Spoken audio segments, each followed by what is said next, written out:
The Republican Party. What do you really know about the Republican Party? Did you know that former President Richard Nixon was an admirer of a very distinguished gentleman by the name of Marcus Garvey? Now, Marcus Garvey was with us back in the early 1900s, the founder of the Universal Negro Improvement Association.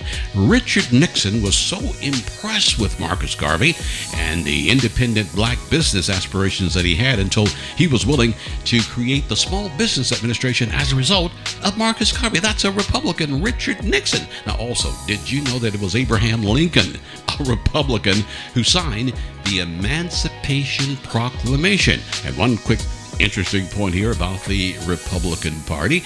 Now, did you know that the Republican Party actually came into existence as a party that went against legalized slavery, things of that sort? Well, hello and welcome to GFNSoulNYCFM and Real Life TV Now. I'm Robert Ashley, and we thank you for being with us for another edition of the Robert Ashley Report, where we do news and commentary, and we also do in-depth interviews. Well, today, we're going to see if we can answer some of those questions about the Republican Party and why more blacks voted this time around in 2024 for our current president, Donald John Trump. And today I have the opportunity to speak with a gentleman that we've known for quite some time here in our Dallas-Fort Worth community. His name is Ken Green, a very distinguished brother, African-American. We've known him for many, many years here in our Dallas-Fort Worth area, and he has no shame in his game about being a Republican. Now, keep in mind, the Democratic Party, at the time of the Emancipation Proclamation, they were considered to be the party of the Ku Klux Klan. Now, the Ku Klux Klan, go back and check your history if you think I'm lying. The Ku Klux Klan was considered to be the militia arm of the Democratic Party. I wonder if that's one of the reasons why the Democrats, maybe even the Republicans, have not come forth with reparations, if you will. But I understand Ken is going to enlighten us about a lot of things that's going on with the Republican Party, and we're also watching a very interesting Senate race here in the state of Texas involving the incumbent, John Cornyn. Well, first of all, Ken Green, God bless you, my brother. We want to welcome you to the Robert Ashley Show. How you doing, Ken? I'm doing great, Robert. How are you doing? Oh, man, we're blessed and highly favored, and thank you so much for coming and being with us here in studio. Back when I was in radio on Heaven 97 here in our Dallas-Fort Worth community for decades, Ken was always with us. We tried to practice the kind of journalism here in Dallas-Fort Worth that would allow our voters to think. We interviewed Republicans. We also interviewed Democrats. We were not like some of my fellow journalistic colleagues that are on social media right now, just being mouthpiece for the Democratic Party. With all due respect, Roland Martin, that check from Kamala Harris, I know probably was a pretty good chunk of change there in the bank account, but that's your prerogative, no diss there. But Ken, talk to us, man, about your role as a Republican here in Dallas, Texas, and also you're very much involved in the Senate race involving one of our United States Senators, John Cornyn, who is facing in the primary election the Attorney General Ken Paxton, as well as another member of Congress, Wesley Hunt. But you're very much involved, Ken, in the Republican Party, and we thank you for being here. Well, Robert, I've been involved in the political game for about 30 years, and the Democratic Party didn't want me because I knew how to add 2 + 2 and 3 × 3 is 9. And I learned a long time ago the local Democratic Party, they only want a few folk that they can control and carry the water. And I was always brought up to really try to enlighten the community. But the local Democratic Party, who was ran back in the day by Jim Maddox and those kind of people like that, they didn't want a young brother like me because I guess I was just, like I say, too intelligent, or I knew right from wrong. Fast forward, this is going to be a race. A good friend of mine is running, John Cornyn. And let me give you some history on John Cornyn, the reason why I'm supporting him. About 20 years ago, we had a business assistance center, and we were grant funded, and we were funded by HUD, and we were running out of money.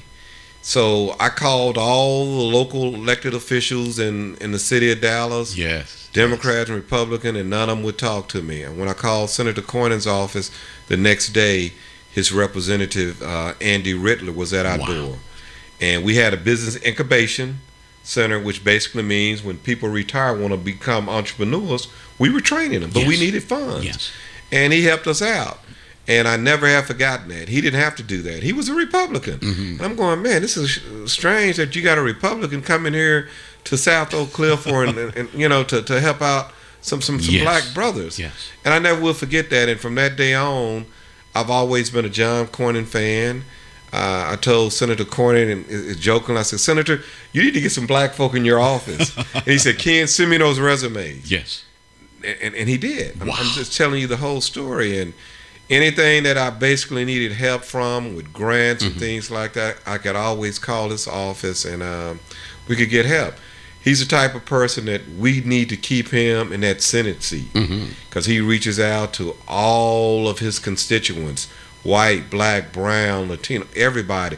And that's the kind of person that we need in that Senate seat. Yes. Now, the big concern here in the state of Texas is Congresswoman Jasmine Crockett, whose Congressional District 30 is no longer in existence because the Supreme Court recently upheld a Texas redistricting plan that pretty much does away with District 30 the way it's carved with her residency and all that kind of thing.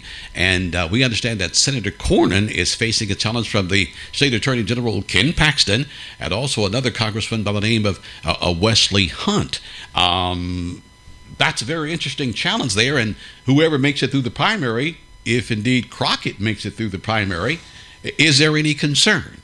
Yeah, definitely, because if Cornyn does not make it through the primary, the Democrats have a great chance of winning that seat, without a doubt. Ken Paxton negatives are just so awful, it's unbelievable.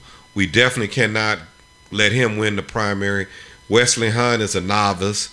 Jasmine Crockett, yes. She has the charisma, and she can elevate that Democratic base, and they can make a run at it, and they can come pretty close to winning that seat if Cornyn is not in there. And she even went as far as to say, if John Cornyn wins the primary, he's unbeatable. And that's true. And everybody knows that if he wins the primary, nobody on the Democratic ticket will be able to beat him at all. Now, we also understand that Senator Cornyn has won the last five races that he's run. That's right. He's pretty tough. Oh, yeah. He's tough. And the reason, going back to what I said earlier, Robert, he represents all of his constituents. And I was in Houston and I was in Fort Worth and of course Dallas, and a lot of people, black men and black women, are gonna vote for him. Now I'm gonna tell you something else that's pretty interesting about Senator Cornyn. A lot of people don't know this here. Senator Cornyn is the reason that we have a national Juneteenth holiday in the state of Texas and national across America. Senator Cornyn fought his own party for years, but he finally got that national holiday passed. A lot of people don't understand that. Yes. He's done a lot of things behind the scenes to help minorities. And he's a great person. He's a good man, and he's approachable. He's a moderate Republican, and we need to keep him in that seat. All right, well, once again, if you're just now joining us, we're talking here on GFNSoulNYCFM and Real Life TV Now. I'm Robert Ashley. We're talking with Ken Green right here in the Dallas-Fort Worth area. Ken, of course, longtime Republican strategist. And we're talking about why so many black folks voted for the Republican Party this time around, and will that continue? What does that say about the black vote, which at one time was 80 to 90% fully Democratic? Now, Ken, a little bit more here in terms of Senator Cornyn, his civil rights record, the concern that he had regarding Juneteenth, and did he do some work with regards to George Floyd? Yeah, he was doing some work with the George Floyd bill. He was working on that. He's done a lot of things behind the scenes to try to make it better for everyone, from all of the constituents and things like that. And that Juneteenth bill was, the holiday that he was able to make a national holiday was big, because I think it took him about 10 years. He kept fighting, he kept pushing.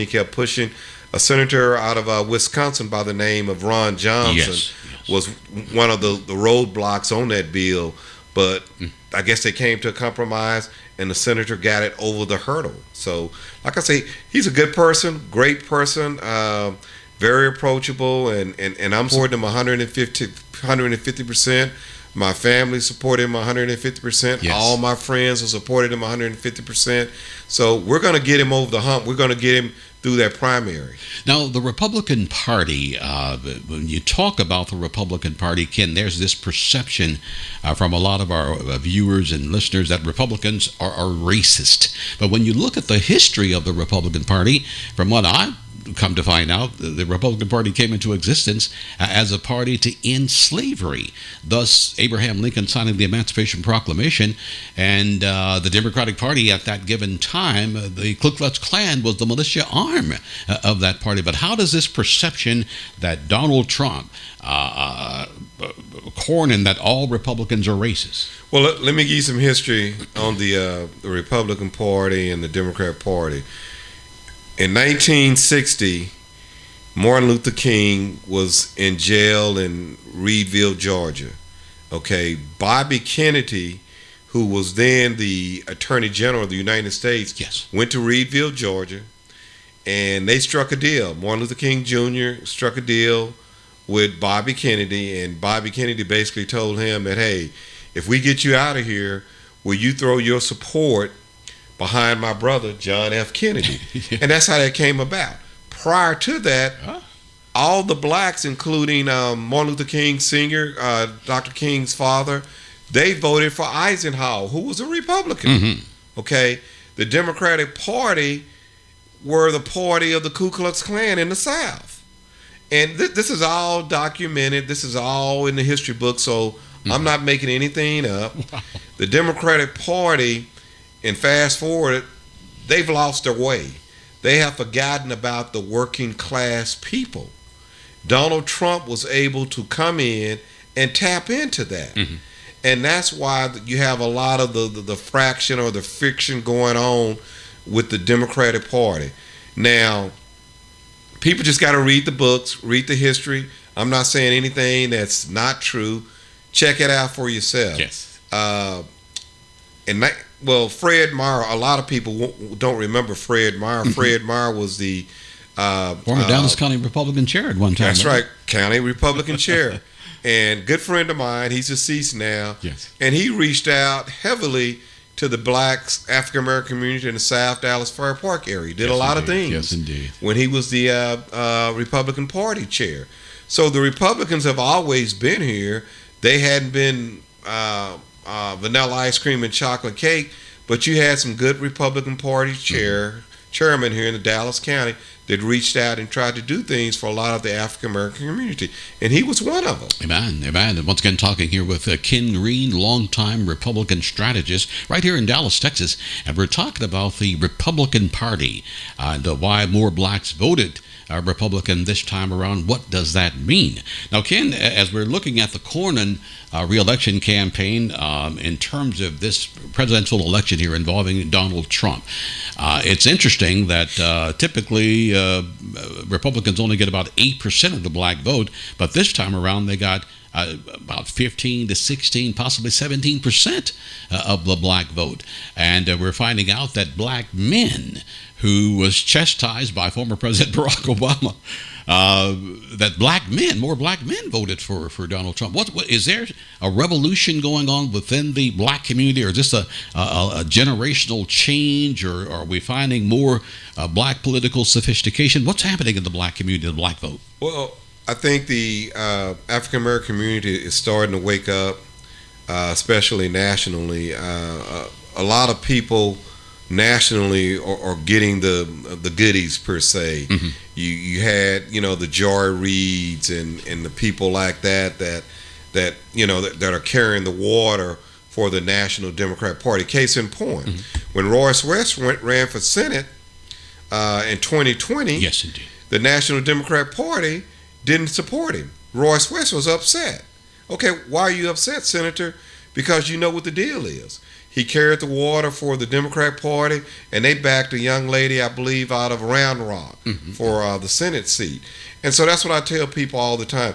Look at it closely, analyze the Democratic Party. The Democratic Party only takes black men for granted, okay? And that's a fact. We got a lot of crime that's going on in the inner cities across the country, and the reason for that because a lot of the Democratic establishment has not reached out into those urban cities to stop it. You know, people want jobs. They want safer neighborhoods and things like that. And I don't think the Democrat Party has done enough for blacks across the country. Then they were talking about the transgender issue. A lot of blacks don't agree with that totally. We are a religious people, and we do not agree with that. And like I was saying earlier, the Democratic Party has lost its way, Robert, and it's time for us to start analyzing and looking at things differently to see what party we fit in and who can help us best. Wow. I think it was former President Ronald Reagan, who at one time was a Democrat, and he said that he did not leave the Democratic Party, that the Democratic Party left him. So you're saying that a lot of black folks are beginning to feel that because of the issues that we're dealing with, transgenderism, same-sex marriage, when the Supreme Court upheld that, which goes against the deep religious faith that many blacks have. Yeah, absolutely. The Democrat Party has left the African Americans. The party has changed. The party is more Wall Street than anything now. They always talk about the Republican Party being the party of the rich, but hey, go and do your homework. The Democrat Party is a Wall Street party. Case in point, what's the senator from Georgia? Senator Warnock, I think. Warnock, yes. Yeah, check his record. This guy has made so much money, it's unbelievable. All these people have become Wall Street Democrats. Look at Julie Johnson. Julie Johnson, the congressperson from Dallas, now she has made so much money on trading stock and things like that. So people, you kind of need to really wake up and understand what the Democrat Party is about. Democrat Party is not about helping you as much as it is enriching themselves. My goodness. Once again, talking with Ken Green, a Republican strategist right here in Dallas, Texas, and we're talking about the black vote. Is it evolving? Is it changing? And as we continue to look at the midterm elections that are coming up and many, many elections that are coming up, black folks are voting differently. About 15% or more voted Republican this time around. And, of course, many, many Democrats are indeed concerned about the direction of the party. And Ken, also with regards to the black community, identity politics, we're hearing a lot of this talk about the white man this, the white man that, identity politics versus pocketbook issues. Where does the black community stand on the so-called civil rights movement? And some are wondering, when will the civil rights movement be over, or will it ever be over, or will black folks and the people of the civil rights movement will forever be victims, or do you sense there's a shift in terms of political priorities of the black community? Yes, I do, Robert, because of the civil rights movement. What worked 60 years ago, back in the 60s, is not going to work in the 21st century. So we have to look at things differently. It's more about economics. It's more about a crime, and it's definitely more about education. I think the more exposed that African Americans get, they'll see things from a different light. They'll see that all Republicans are not bad. They'll see the Democrat Party is not all that great. It's not bad also, but you have to make that judgment call to see, hey, I need to support somebody that's going to support me, that's going to help my family, going to help me, have a better life, per se. And I think most blacks for the last 60 years or so have been in a box. The Democrat Party has taken the black community for granted because they always knew they were going to get that vote. And going back to the Republican Party, and I used to always tell them this here, they have to do more to reach out to the black community.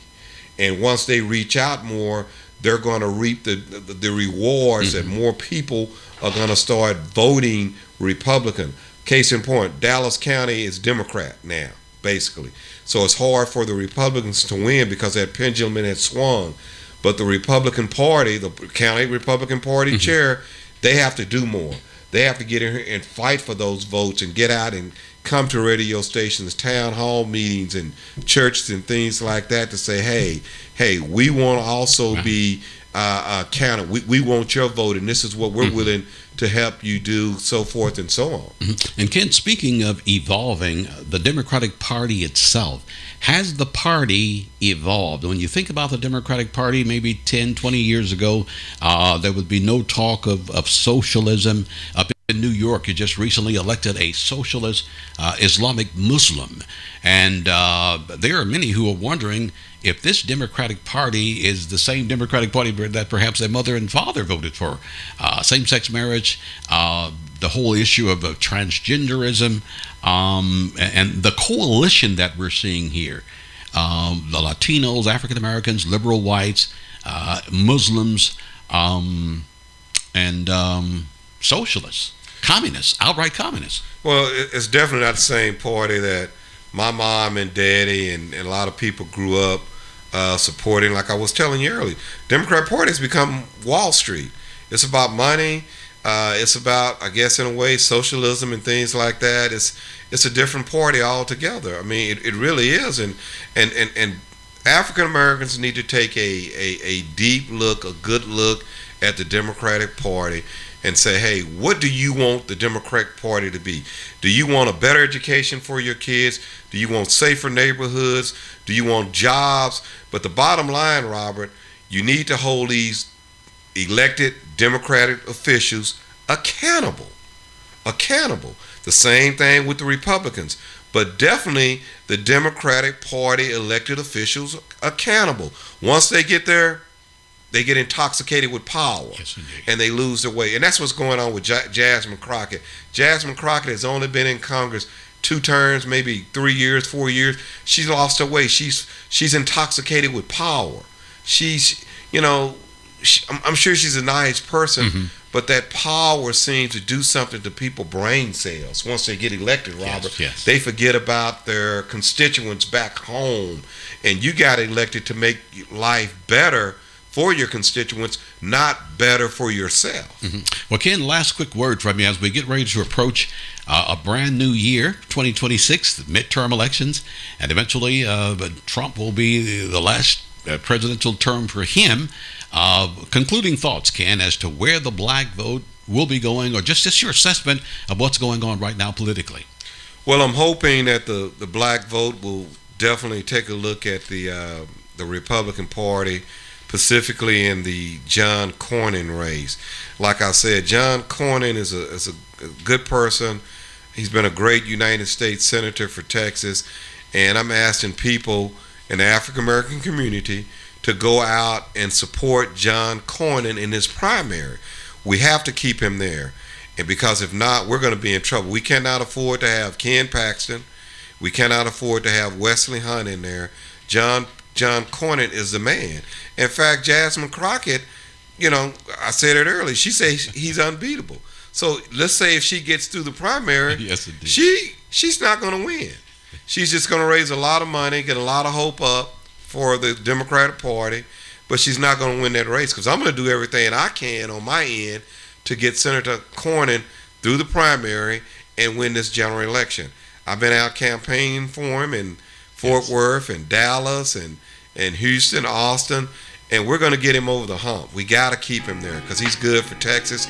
He's good for his total constituents base in the state of Texas. Amen.